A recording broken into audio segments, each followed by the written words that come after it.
Let's bring in Michael McCann, Sports Illustrated legal analyst. He joins us now. Mike, I'm trying to figure out who owns the Clippers. If you were saying this person or these people own the Clippers, how would you answer that? Dan, I would say as of right now, Donald Sterling and Shelley Sterling own the Clippers. Donald Sterling is nominally the controlling owner, but because of his lifetime ban, the NBA is in charge of the franchise. And that after June 3rd, in all likelihood, the Sterlings will not have equity in the team. Instead, the equity will go to the NBA, which will then conduct a sale of the team. That's how I would look at it. Donald Sterling's lawyer says Sterling was in a state of shock at first. Now he's recovering, and he's much more feisty and says that he will fight till the bloody end. What's that mean to you? Oh, Dan, to me it means that we're in for a battle, that Sterling is worth close to $2 billion. He's a lawyer by trade. He has made it clear, including in his answer to the NBA last night, that he believes he's being treated unfairly, that other owners have engaged in misconduct that either triggered no sanction or triggered a slap on the wrist, and that he's receiving the ultimate sanction, a lifetime ban and ouster from the league. And he argues that it's procedurally unfair, that it's inconsistent with California law. He'll likely argue it's inconsistent with federal antitrust law. He has a number of claims. So I think he's sending a message to the NBA, if you force me out on June 3rd, I'm not going anywhere. I'm going to stick around, and I'm going to try to use the legal process to do that. Well, if you're representing Sterling, how would you help him keep the team? Well, I would seek an injunction prior to June 3rd. I think that's something to watch out for, that before June 3rd, next Tuesday, it wouldn't surprise me if Donald Sterling seeks an injunction from a judge that temporarily at least stops the NBA from ousting him.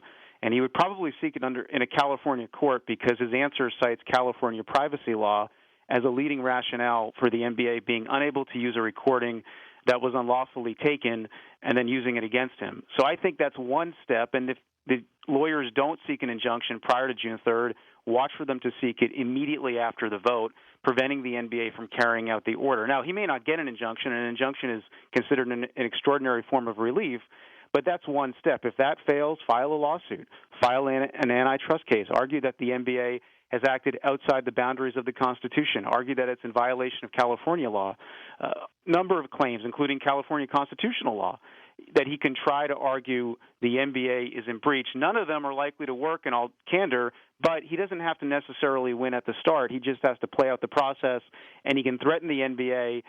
If I get past a motion to dismiss, I'm going to depose owners under oath. I'm going to depose David Stern under oath. I'm going to embarrass everyone. Does he have the law on his side, Mike? I don't think he has the owners on his side, Dan. I mean the law. Oh, the law. No, I think the law favors the NBA, and I know people are saying, well, it's unfair. He was thrown out. They look at what the other owners have done. At the end of the day, it's not necessarily about the act. It's about the standard of review.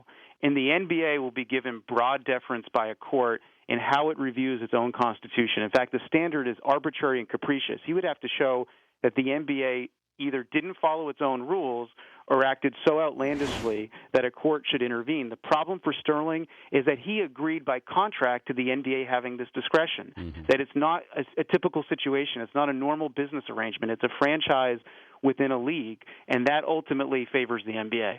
He's Michael McCann, the legal expert for Sports Illustrated, joining us, Dan Patrick Show. How do you see this playing out over the summer? I think we'll see a lawsuit, Dan, and I think we will see filings. We'll see a bit of a lull as briefs are drafted and as court hearings are scheduled. I think that's the most likely outcome, but I think there's also a wild card, and that's that Donald Sterling agrees to sell the team. And he wants probably to have some say in who buys the team, and one possible arrangement is that he gets to pick the owner and the NBA approves the owner. Now, that would be maybe a fair compromise to the NBA because it wants the Sterlings out. We don't yet see that happening, but the Sterlings have to also be thinking about capital gain taxes, where if they sell the team, they're going to pay a 33% tax on the difference between what they bought it for, about $12.5 million, and what they sell it for, which could be $1.5 billion, paying a tax of something like $500 million. So that's a huge figure. It gives them an incentive to fight.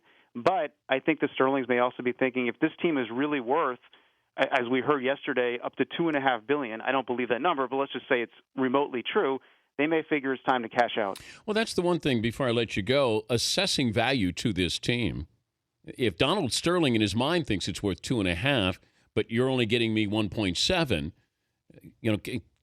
Is there any wiggle room there where he says, look, I'll sell, but I want my price for this?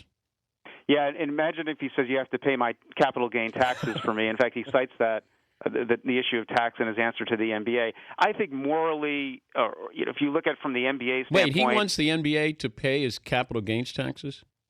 Well, he cites capital gain taxes as a reason why he shouldn't be outed, and I imagine one argument would be that the NBA should reimburse him for that. The NBA would look at that with disgust, and I think it would be hard for the NBA to take a moral stand to throw him out for racist comments and then yet pay him hundreds of millions in reimbursement for taxes. It would at a minimum undermine the NBA's message and in all likelihood topple it.